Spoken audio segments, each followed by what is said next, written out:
Welcome to Ermita Hill, Baler, Aurora. Hello guys, good day everyone, good day Idolens. At kung naghahanap kayo ng lugar saan kayo pwede makapamasyal, na pwede kayo makakuha ng mga litrato kasama ang inyong pamilya o kaibigan, lalo na ngayong mahal na araw, huwag kayong papayag na hindi nyo madadaanan o maaakyat ang Ermita Hill dito sa Baler. Dahil bukod sa napakagandang tanawin at patuloy na pagsasaayos nito, punong-puno pa ito ng kasaysayan. May entrance fee 15 pesos kada isa at libre naman para sa mga batang edad 5 pababa. At kung ikaw naman ay taga-Aurora, hindi mo na kailangan magbayad ng entrance fee. Basta may katibayan kayong maipakita na taga rito nga talaga kayo. Pero kung turista ka talaga, huwag mo nang takasan yung 15 pesos. Malaking tulong na rin iyan para sa pagsasaayos at pagpapanatili ng kalinisan ng lugar. Kasalukuyang ginagawa at mas pinapaganda nga mga Idolens ang Ermita Hill. Para kapag napasyal ka nga ay mas ma-enjoy mo pa ang likas na ganda ng tanawin rito. Kung palikuran naman ang iniisip mo kung meron ba o wala, sagot ko dyan, meron. Hindi lang isa, kaya di mo na kailangang makipagsiksikan. Ang Ermita Hill ay isang mahalaga at makasaysayang lugar sa Baler, Aurora na may kwentong nagpapakita ng pag-asa. Life is hard,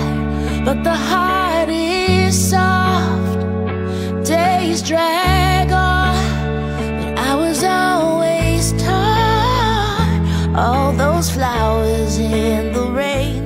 Noong December 27, 1735, isang napakalaking daluyong o tsunami na kilala bilang Tromba Marina ang tumama sa bayan ng Baler. Dahil dito, halos buong bayan ay nalubog sa tubig at maraming buhay ang nawala. Tanging 7 pamilya lamang ang nakaligtas matapos silang tumakbo at umakyat sa Ermita Hill. Comment down below mga Idolens kung ano-anong pamilya ang nakaligtas ng panahong iyon. Sa kasalukuyan, ang Ermita Hill ay hindi lamang isang makasaysayang pook, kundi isang sikat na destinasyon para sa mga turista, lalo na tuwing nagmamahal na araw. Makikita rito ang isang rebulto ng Tromba Marina bilang paggunita sa mga nakaligtas sa trahedya. So kung makikita nyo mga Idolens, meron ditong mga tao, estatwa na sumisimbolo sa 7 pamilya nakaligtas nung nagkaroon ng tinatawag na Tromba Marina. So ayan o, kita nyo, malaking pagbaha o daluyong tsunami.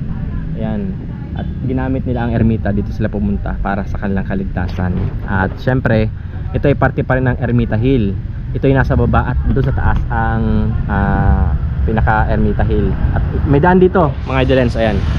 So ito yung daan niya, paakyat doon hanggang doon sa dulo, doon sa may entrance sa may lady guard or guard, sa mga guard doon.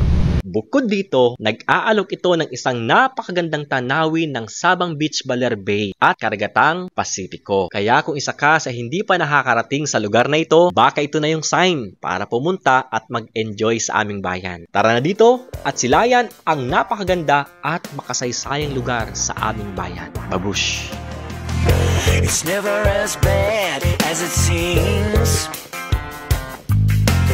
Things that you can't touch in your dreams. And when it feels like the bad things are never gonna end, there's nothing left to do but pretend. And when the taste of the cure is left you bitter, remember, it's never too late to become a switch.